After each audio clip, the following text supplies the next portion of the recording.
中秋是一个浪漫的节日，嘛是厝内人团圆的好时机。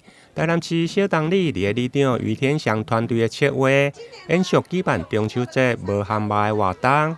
今年已经是第3档，里办公处结合议员曾子杰以及临近大楼的管理委员会，4号暗时伫个河东宫的广场来盛大举行。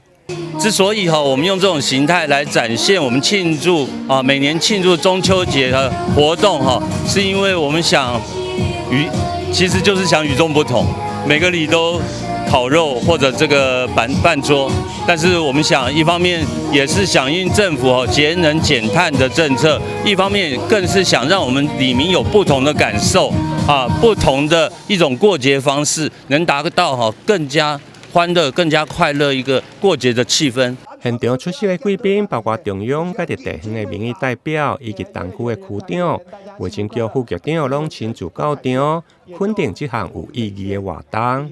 中秋夜圆人团圆，大家身体健康，平安，家庭美满，安尼好唔好？好。若有需要阮爸仔囝服务的所在，拢唔免客气。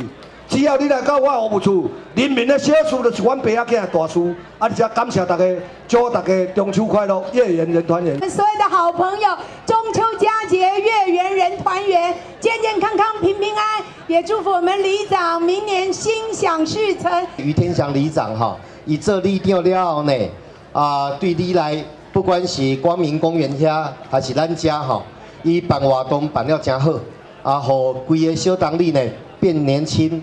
活力充沛，带伫遮的人加做幸福。该活动伫个里办公处积极的筹办，除了为请拍土市集，邀请大约40档的各式单位，提供里面购买消费券来消费，以及着摩擦的活动。